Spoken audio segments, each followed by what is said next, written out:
بسم الله الرحمن الرحیم. السلام علیکم. دا پروګرام اسلامي مسایل فرایض بینک سره موجود یم او نن پروګرام کې به تاسو ته د اختر د مانځه طریقه بیانېږي. د اختر مونځ چونکې په کال کې دوه پیرې راځي او طریقه یې د نورو مونځونو نه لږ شان مختلفه ده. تکبیرات پکې اضافي دي، نو د دې د وجې اکثر په دې مونځ کې خلک غلطېږي. د دې د وجې دا ننني پروګرام کې د دغې مانځه طریقه زده کړئ چې بیا درته څه مسله نه. بسم الله الرحمن الرحیم.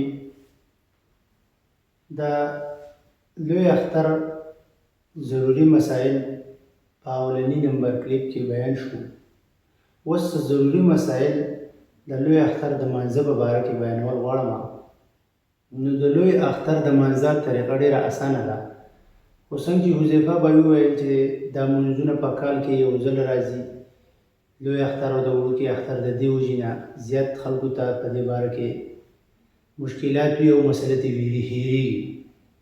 نو د لوی اختر مونځ د ټولو نه اول خو طریقه کار دا پکار دی زده کول چې جومات ته تلل غواړې نو ښه پاکو بهترینو کپړو کې د جومات ته انسان لاړ شي. سنت دی، رسول الله صلی الله علیه وسلم به په بهترینو کپړو کې عیدګاه ته مانځه تلو. د هغې نه بعد چونکې د لوی اختر مونځ دی، تکبیرات تشریق، الله اکبر الله اکبر، لا اله الا الله والله اکبر، الله اکبر ولله الحمد، دا پکې ویل د جوماته پورې په اوچت اواز سره، یعنې مانځل یو سړی روان دی او په لاره باندې دا تکبیرات ووایي، نو دا سنت طریقه ده. دا وړوکی اختر د مانځه لپاره د تلو په وخت کې رسول الله صلی الله علیه وسلم نه څه نڅه کجورې وغیره خوړل ثابت دي، جبکې د لوی اختر په ورځ باندې د اختر د مانځه پورې بلکې قربانۍ پورې څه نه خوړل او د قربانۍ په غوښه باندې یعنی څه خوراک کول دا مستحب دي. بیا د هغې نه بعد چې جومات ته لاړ شو، امام پسې ودرېږو. د لوی اختر مونځ واجب دی په هغه چا باندې چې په هغه باندې د جمعې مونځ واجب دی دې شرایطو سره. بیا به امام د شپږو زیاتو تکبیراتو سره د لوی اختر مونځ ادا کوي. نو نیت به مقتدي صفادارنګې تړي چې نیت مې کړی د امام ورپسې سره د واړه تکبیرونو، خاص خدای له مخ مې د کعبې شریفې په لور الله اکبر. که یو سړی دا نیت ونه کړي او په زړه کې د ده خالصه اراده وي، نو نیت د زړه ارادې ته ویل کېږي، لہذا په خوله باندې ویلو ته ضروري نه ده، صرف په زړه کې نیت پکار دی. بیا به د دې نه بعد امام الله اکبر وکړي. امام به ثنا یعنی سبحانک اللهم وبحمدک وتبارک اسمک وتعالی جدک ولا اله غیرک وایي. بیا به د هغې نه بعد امام درې تکبیرات زایده کوي چې مقتدي به هم دغه زاید تکبیرات کوي.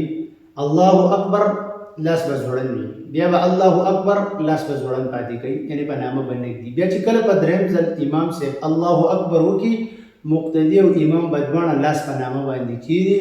امام به اعوذ بالله ووایي، بیا به بسم الله ووایي، بیا به د هغې نه پس الحمد قرات وغیره د هغه اخره پورې وکړي او بیا به رکوع له لاړ شي او یو رکعت به وشي. په دویم رکعت کې چې څنګه راپاسي، امام به الحمد قل هو، بیا د هغې ورپسې د رکوع د تلو نه مخکې درې تکبیرات زایده کوي. مقتدي به هم دا کوي. په دې کې په اول ځل باندې الله اکبر لاس به ځوړند وي، په دویم ځل باندې الله اکبر لاس به ځوړند وي، په درېیم نمبر باندې چې کله الله اکبر وشي نو دوه قولونه دي، یا لاس د یوې لحظې دپاره یوې لمحې دپاره په نامه ښودل دي او یا بیا ځوړند پاتې کول دي او بیا په هغې ورپسې په څلورم تکبیر ډایرکټ رکوع ته تلل دي. زموږ په دې ځای کې رواج چونکې د لاس د ځوړندو دی په شپږو واړو تکبیرونو کې او طریقې دواړه جایز دي، لہذا د اسانتیا دپاره مسله داسې زده کوي چې په ټولو زایدو تکبیراتو پسې دې لاس ځوړند پاتې شي.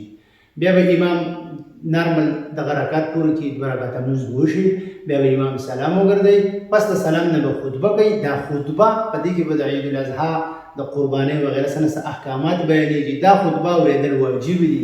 په دې مانځه پسې تکبیر یعنی تکبیرات تشریق، الله اکبر الله اکبر، لا اله الا الله والله اکبر، الله اکبر ولله الحمد، په دې مانځه ورپسې دا نشته. په دې پسې ډایرکټ خطبه ده، بیا د خطبې نه پس به ټول خلک کور ته ځي. زموږ په بلادو کې دا یو رواج عام شوی چې خلک د مانځه سلام ګرځېدل، امام خطبې ته ختل، مبارک شه مبارک شه، د اختر مبارکیانې شروع کوي. د دغه قسمه رسم د په جومات کې دننه ځان ساتل پکار دي. د جومات د حدودو نه بهر ته راوځي بیا یو بل له مبارکي ورکوي د هغې اجازت دی.